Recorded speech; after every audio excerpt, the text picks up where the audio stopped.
Rob here from Media. In this video, we're going to be looking at the Flipbox element in Elementor, so stay tuned.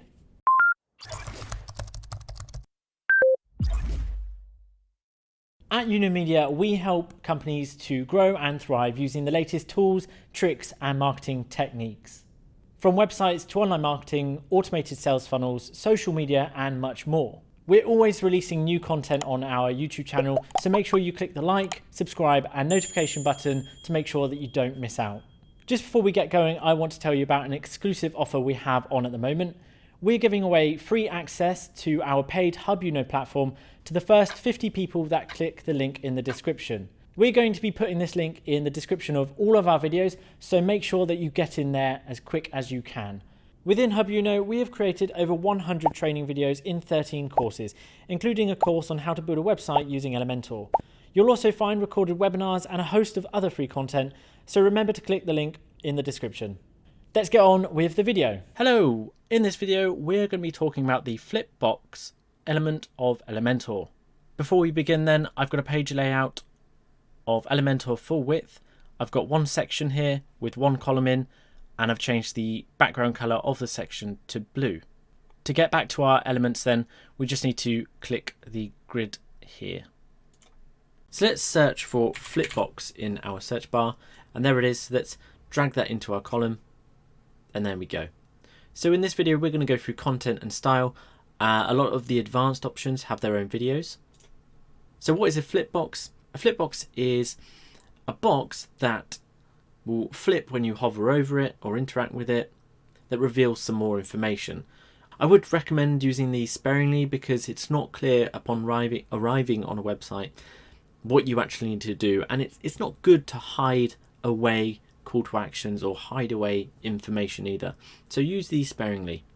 So the first thing we can do is we can decide what graphical element we want. We can have none, we could have an image if we like, or an icon. In this case, I'm going to have an icon because in a moment I'm going to put an image on the background of this Flipbox. I want to change the icon that we've got here, so I'm going to click in the window, and I like this store icon, so I'm going to click that and insert.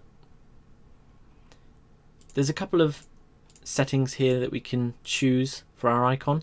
I'm going to leave it on default. Bear in mind, if you choose stacked or framed, there might be a few extra options in style. Just go through those and have a play around if you like. Let's change our heading then.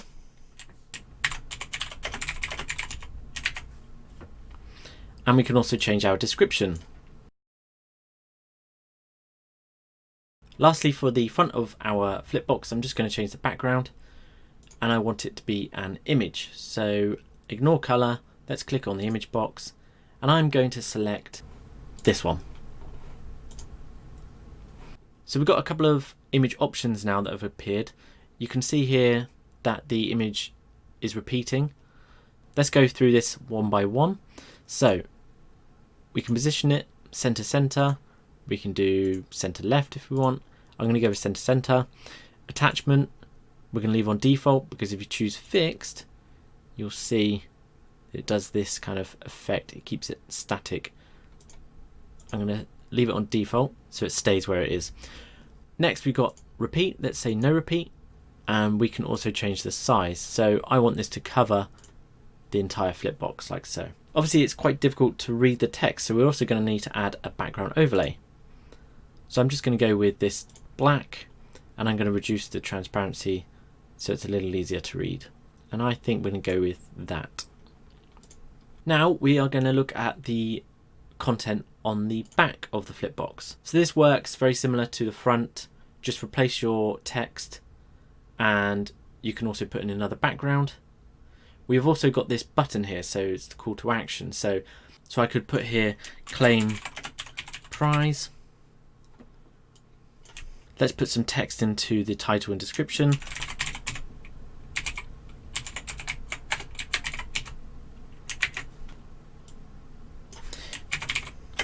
Congratulations, you flipped the box. Claim prize. So we can link that button, put a link in there. If you're sending people away from your website, make sure you click the cog and then open a new window. That means when they close that window, they'll be back on your page and back on your website.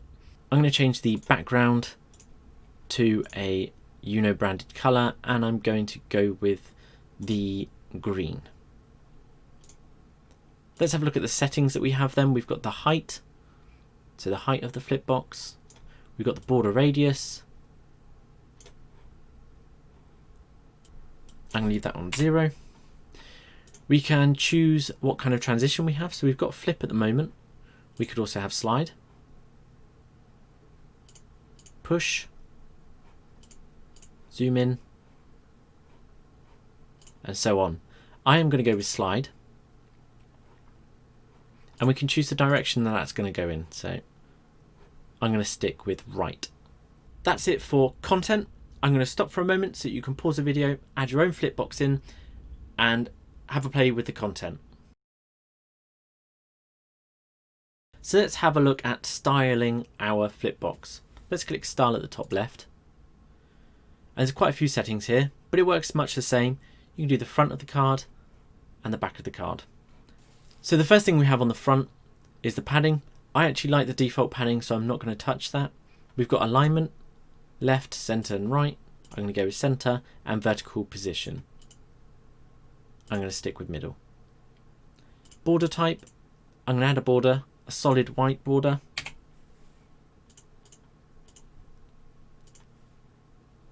We've got icon space, so that's the distance between the icon and the text. I'm just going to leave it around there. Primary color, we can use our color picker tool to choose whichever color we like. Icon size, I'm going to leave it quite large. We can also rotate the icon if we like. I'm going to leave that on 0. Next we've got our text.